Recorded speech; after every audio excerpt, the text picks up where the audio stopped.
One time, if I don't, I know some of y'all don't follow my playlist on Spotify, but that's like music I'm really into at the time. And I've had from when I heard Crazy Story, from whenever I heard it, it's been on my playlist since then. I never took it off.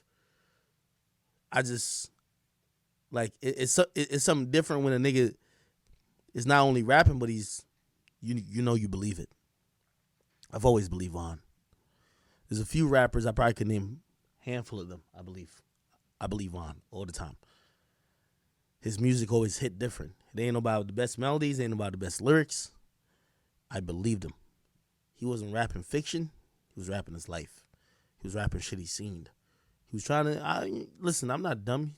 Probably change up a couple details. He not trying to go to jail or nothing like that, or he wasn't. But everything he was saying in his music was coming from a lot of real experience. Everybody in hip hop, we know that. You could be from the biggest suburb, you know that. Trust me, you know that. When Keith came out, man, Keith couldn't rap like that, nigga. Keith was just what? Am I lying? Lying a little bit?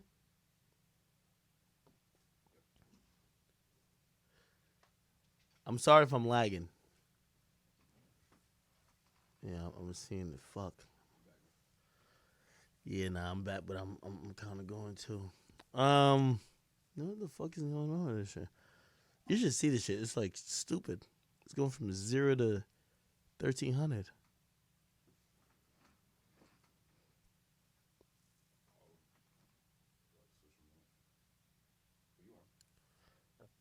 Am I good? Because like it's like doing all type of shit right now. I'm good.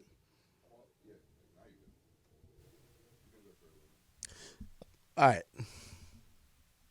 Yo, I guess the point I'm just trying to say, man, is like, yo, you see the hip hop audience, bro. We know what's real, bro. When you listen to an artist, you know who's real. You know when a rapper is rapping and it sounds good, and you know when a rapper is rapping, it might not even. It sounds good only because you know it's true. Let's be clear. It's the reason why we love diss tracks, because sometimes you know some real shit behind it. Anyway, when Von just came out, I thought he was horrible, but I thought he was telling the truth.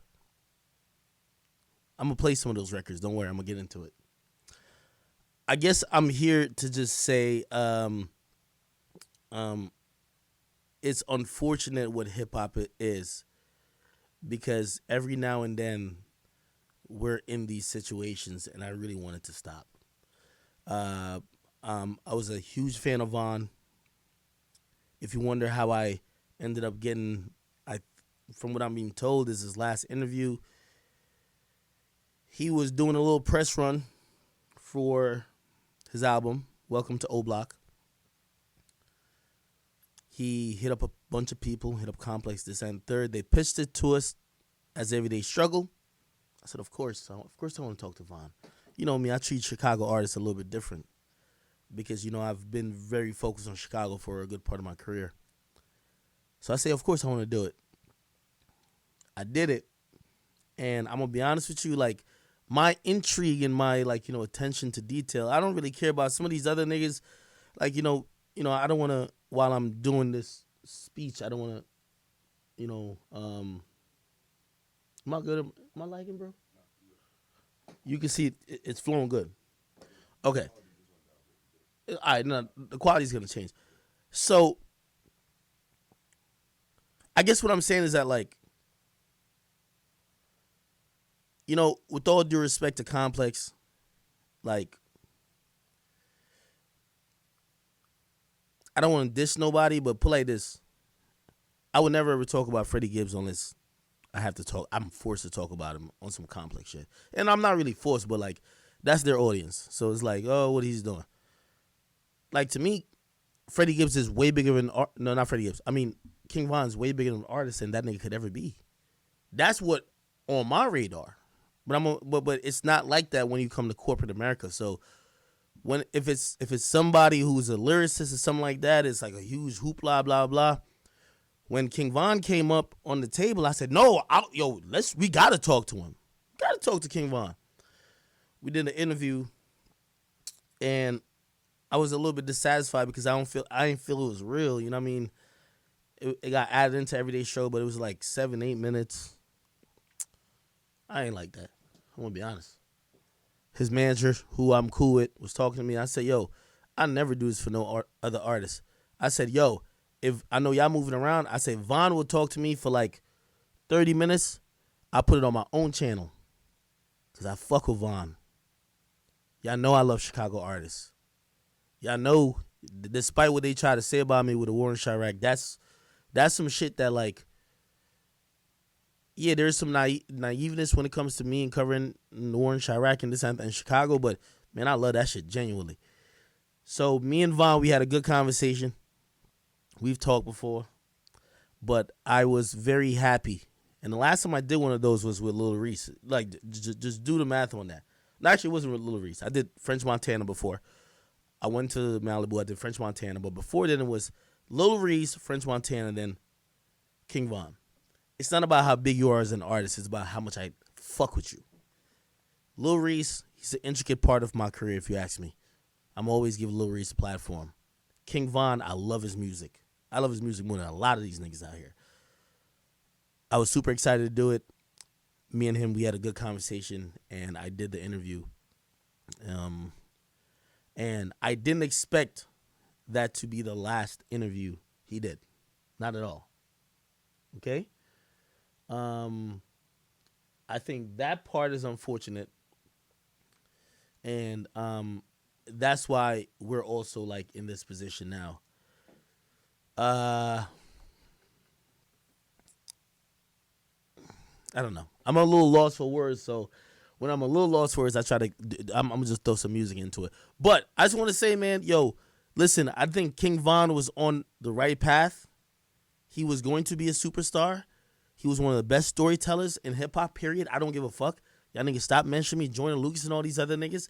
They talking about shit that never fucking happened. Like, no disrespect to these motherfuckers. But they just writing some shit that rhymes and they could make some cool stories. When I was listening to Von, every single crazy story, no matter what he was talking about, could be Took It to the O, it could be any of the crazy stories, it could be 2 a.m., 3 a.m., it don't matter. I felt like that shit was real. And it's a difference when a nigga lived it and a nigga just making shit up. Again, no disrespect to the other people who, you know, depicts and tells stories through music. But Von was different. You know? I was super proud of him. It's unfortunate that it ended like that. But, you know, I think it's the only way to, you know, really commemorate and celebrate his life is that let's kick it off like this, all right? Because I don't want to, like, I can imagine, like, you know, I be thinking, I'm like, yo, shit, if Von was alive, Von would be like, yo, Ak, you pussy as fuck. You over here almost half emotional, this, that, and third.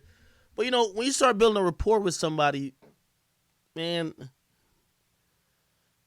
death is a motherfucker, bro. You feel me? But still, you know what? Let's get off of that sad shit for a second, man. Let's enjoy his music. And that's what I'm saying. Also, let me just address this before I even do anything. Yo, 6ix9ine is my homie.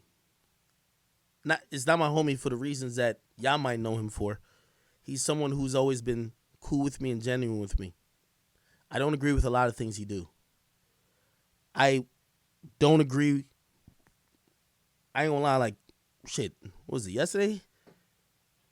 We talked twice in a day. And I didn't even know, like, he was, like, back on the gram, but he had called me. He was like, yo, blah, blah. But I could tell, you know, his mind was somewhere else. That's not where I'm at with it. And I fuck with him. And I love him. But I'm hoping he also changes. The same way I was talking to Von and some of the stuff he was saying about other people that died, this and third, Tuka, this. I'm like, yo, you got to have some redemption. I hope you get baptized. Like, I'm hoping 6ix9ine changes how he's moving. I was not proud of how he reacted to Von's death. I was not proud. I will never be proud of that. And it's not because I like Von's music. It's not because I like Dirk. That's not the case. I just feel like death absolves people. I was embarrassed. You know, I didn't want to do there was 2 things I could do. I could have deleted his comment. And by the way, he called me too. So like we were talking too. So like, you know, I could delete his comment, but I'm not into censoring artists because, you know, I feel like that's a slippery slope. But I definitely wasn't going to repost none of them shits. You know, usually if he says something and if it's content, whatever, I'll repost. I was going to repost the shit. I just wasn't feeling it. I talked to him. I said, bro, that's not the move right now. And you know, I'll give you his side because I know he ain't on. Well, other than last night, he wasn't really on social media. He's just his whole thing is still, yo, if something happened to me, people would have been like happy. They would have been celebrating. He was like, yo, God forbid I died. Like niggas would be having like a whole party on Instagram. Like, yo, what do you want me to do? I just feel like, yo, listen, this is the same shit that starts, and the reason why so much violence is in Chicago. People die. Of course, there's a lot of revenge killing, but also people just not having any empathy for people who are dealing with loss. You know what I mean? I turn in people's, grief into like, oh, we smoking on this pack, oh, this and third, this, taunting people. Yeah, people gonna do something about it. I'm just not with that. Again, this is a elongated conversation I'm having with, even 6ix9ine. I'm hoping he'll get it. And I'm not saying he won't apologize. I'm hoping he'll get it and just realize that's not cool. I don't think it's cool at all. All right. I want to send my condolences to Dirk, to Von's family, to anyone who cared about him, his fans. I categorically, again, I'm saying it on my stream. I don't got to say it on social media. I say it on my stream. I did not agree with what 6ix9ine did. I believe it's whack. He should not be speaking about the dead like that. I don't care what issues you had. It's not that serious.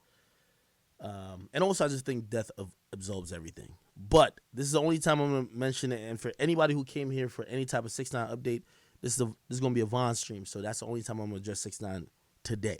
Okay? So pull back up maybe tomorrow, next week or something like that. We'll talk about 6ix9ine. But right now, we about to celebrate Von's life. One of the artists that I just feel like was just being authentic, being in his own pocket. I seen so many artists like really show him that respect, as in, yo, you're in a very special pocket of just cooking up hot shit, whether it's 21 Savage, Gunna, whether it's G Herbo, whether it's Tory Lanez. A lot of people acknowledge his talent. We gonna ride out with his talent right here. I guess, just because I know how Von is, all that little sad shit that, you might be looking at, oh, this nigga, he not the same. He not how he used to be on stream. Let me just start it off like this and start sipping a little bit. You know what I mean? Von, rest in peace. We love you. Okay? We love you. Music gonna last forever.